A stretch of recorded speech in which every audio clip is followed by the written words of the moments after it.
300 feet below the surface. Complete darkness. No sound. 2 submarines, 1 American, 1 Chinese, hunting each other in silence. The first to be detected loses. The first to fire wins. This isn't a movie. This is happening right now in the South China Sea, and the outcome of this silent duel will decide who controls the Pacific. This is the story of 2 predators, the American Virginia class, silent, deadly, battle-tested, and China's Type 093, rapidly evolving, mass-produced, closing the gap. One side has experience, the other has numbers. One has mastered the art of stealth, the other is learning fast. But in the underwater battlefield, there's no second place. You either disappear or you're destroyed. If this deep-sea showdown interests you, make sure you're subscribed. We're tracking every move in the underwater arms race. Let's talk about the American Hunter, the Virginia class. This isn't just a submarine, it's a ghost. When it moves through the water, it produces less noise than a whisper, below 100 decibels. That's quieter than your refrigerator at home. Imagine that, a 7,800-ton war machine, completely silent. How does it do this? 2 secrets. First, the pump jet propulsor. No traditional propeller, no blade noise, just water flowing through a shrouded system that leaves almost no acoustic trace. Second, the hull, covered in special tiles that absorb sonar waves. Enemy submarines send out a ping and get nothing back. The Virginia doesn't just hide, it vanishes. But stealth is only half the game. The other half? Seeing your enemy before they see you. And this is where the Virginia is untouchable. The AN/BQQ-10 sonar suite. It can detect targets over 50 nautical miles away. That's the distance from Washington, D.C. to Baltimore. While an enemy submarine is still searching, the Virginia already knows exactly where you are. Now let's talk firepower. The newest Virginia-class boats come with something special, the Virginia Payload Module, VPM. It's an 84-foot section inserted into the middle of the submarine. 4 massive vertical tubes, and inside those tubes, 40 Tomahawk cruise missiles. 40. Each one can fly over 1,000 miles and strike with pinpoint accuracy. Think about what that means. One submarine, sitting invisibly 200 miles off an enemy coast, can launch 40 precision strikes against command centers, airfields, radar sites. The enemy won't even know it's there until the missiles are already in the air. This is why the Virginia class isn't just a submarine. It's a strategic weapon. But here's the secret advantage nobody talks about: the crew. The average American submariner has 15 years of experience. 15 years. They've trained in the Atlantic, the Pacific, under the Arctic ice. They've hunted Russian submarines during the Cold War era. They've run drills so realistic, they might as well be combat. This knowledge, you can't buy it. You can't build it in a shipyard. You earn it, one silent patrol at a time. Now let's shift to the challenger, China's Type 093. For years, Western analysts dismissed it. Too loud, too slow, too outdated. But China was listening and learning, and now they've built something new, the Type 093B, and it's changing the game. The Type 093B looks different. There's a distinctive hump behind the sail, and that hump has sparked a fierce debate. Some analysts say it houses missile launchers, vertical launch tubes for land attack cruise missiles. Satellite images from early last year showed a Type 093B with 12 hatches open, 12 potential launch tubes. If true, this isn't just a hunter anymore, it's a strike platform. But other experts disagree. They argue the hump is for a towed sonar array, a passive listening system dragged behind the submarine. The hull length hasn't changed enough for vertical launchers, they say. The physics don't add up. So which is it? We don't know for certain, and that uncertainty, that's part of China's strategy. Keep the enemy guessing. What we do know is this: the Type 093B is quieter than its predecessors. It uses a pump jet propulsion system now, advanced hull coatings. Its acoustic signature is estimated around 110 decibels. That's roughly equivalent to Soviet submarines from the 1980s. Still louder than the Virginia, but a generation ahead of where China was just 10 years ago. They're learning fast. The Type 093B's sensors are improving too. Hull-mounted sonar, flank arrays, towed array systems. Detection range? Around 30 kilometers. That's less than the Virginia's 50-plus nautical miles. But in the crowded, shallow waters of the South China Sea, that might be enough. And then there's the weapon that changes everything. The YJ-18 anti-ship missile, supersonic, 540 kilometers of range, launched from underwater, flies low, then accelerates to 3 times the speed of sound in the terminal phase. American destroyers have seconds to react.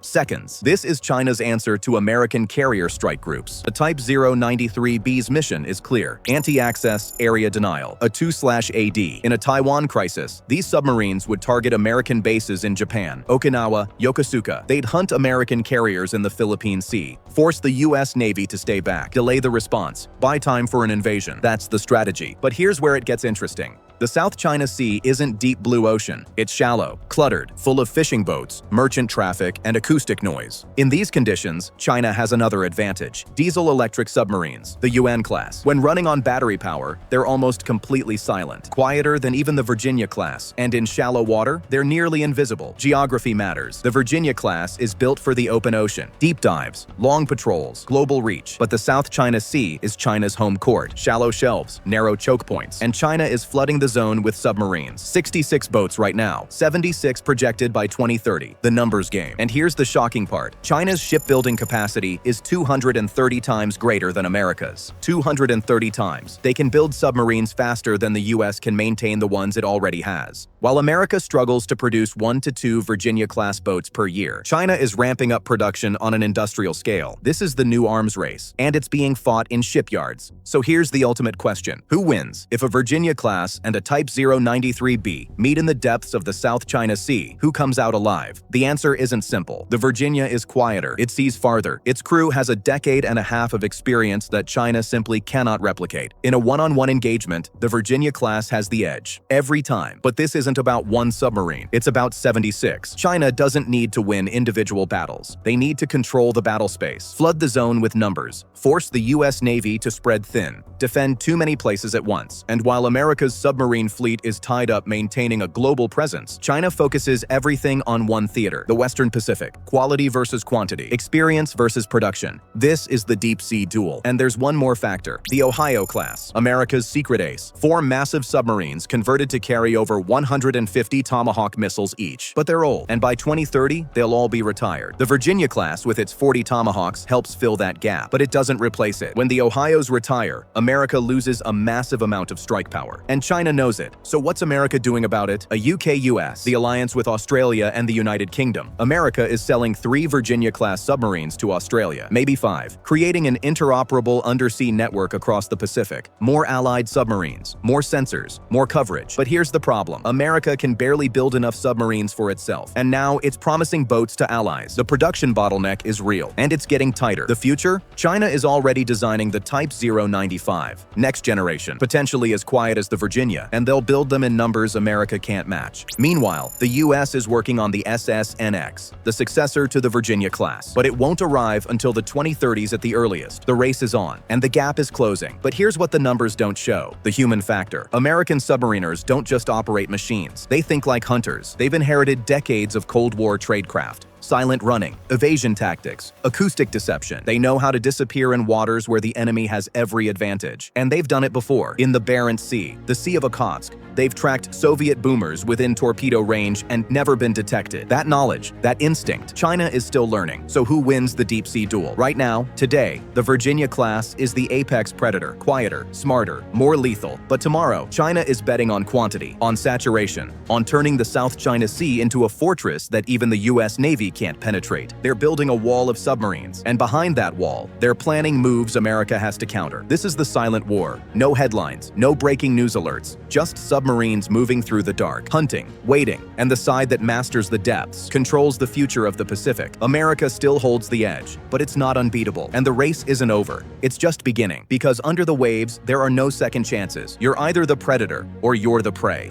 And in the deep sea duel, only one can survive. The battle for the Pacific is being fought 300 feet below the surface, and we'll be here covering every development. If you found this analysis valuable, leave a comment below. What do you think is America's biggest advantage in submarine warfare? Is it technology, experience, or something else? And if you haven't already, subscribe and hit that notification bell.